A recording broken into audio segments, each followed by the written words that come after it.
Hello बच्चों, मैं संजीदा हिंदी शिक्षिका एलपीएम पब्लिक स्कूल के ऑनलाइन कक्षा में आप सभी का हार्दिक स्वागत करती हूँ।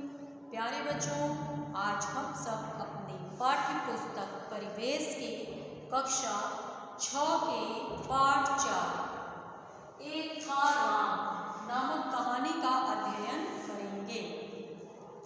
तो चलिए आज की कक्षा आरंभ करते हैं। ये जो कहानी है इसे किसने लिखा है बच्चों? इसके लेखक डॉक्टर श्री प्रसाद जी हैं। तो चलिए अब देखते हैं इस कहानी में लेखक ने क्या बताने का प्रयास किया है।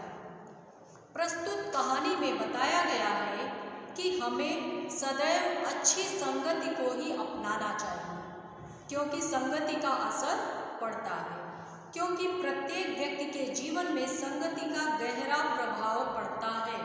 अगर हमारी संगति अच्छी होगी तो अच्छा प्रभाव पड़ेगा, और अगर बुरी संगति होगी तो बुरा प्रभाव पड़ेगा।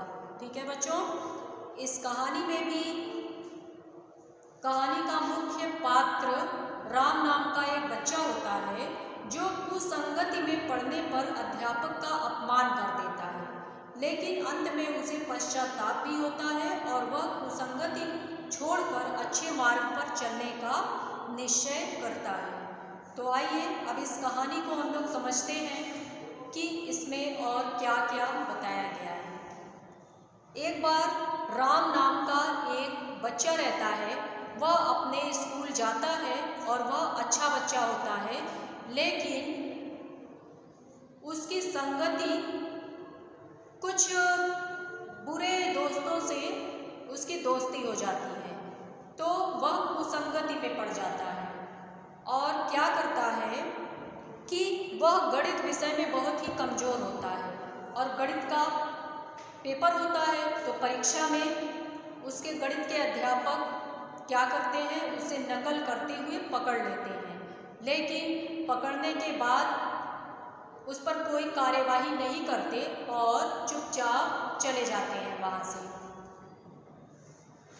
तो जब वह घर आता है तो अपने कमरे में बैठा रहता है चुपचाप से, और उसके पापा जब ऑफिस से शाम को आते हैं तो राम को डांटते हैं कि राम बताओ, आज तुमने गणित के अध्यापक से क्या कहा?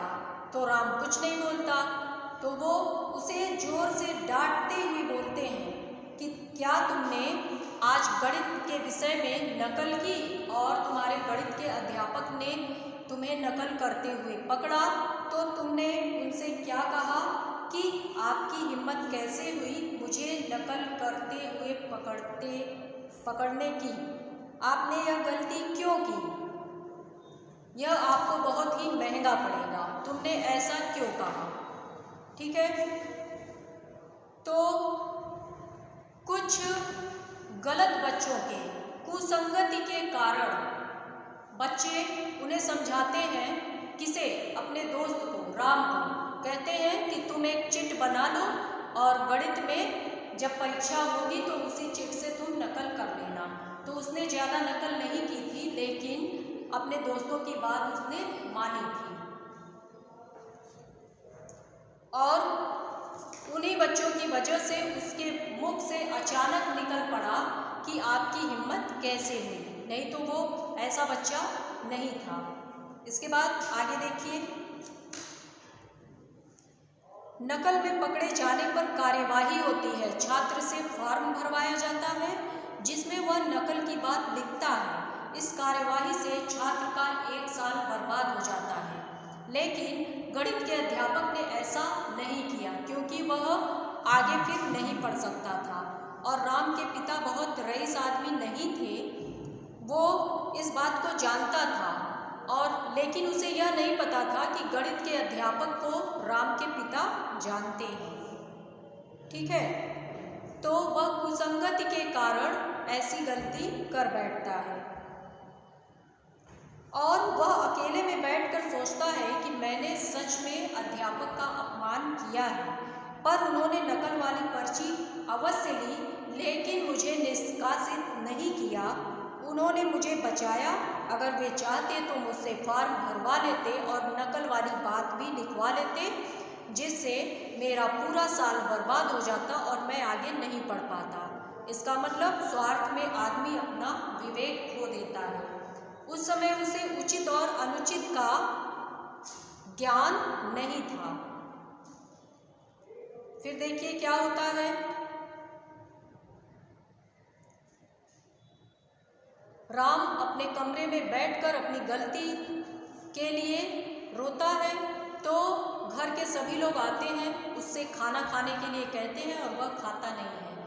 फिर राम के पिता आते हैं, तो राम अपने पिता को पकड़कर खूब रोता है और कहता है कि पापा मुझसे गलती हुई है, मैं क्या करूं? तो राम के पिता कहते हैं कि बेटा तुम पश्चाताप कर रहे हो, चलो ठीक है, तुम्हें तुम्हारी गलती का एहसास हो चुका है, अब चलो खाना खा लो और कल विद्यालय जाकर अपने गणित के अध्यापक से माफ़ी मांग लेना। तब जाकर उसका मन हल्का होता है और वह जानता है, कौन?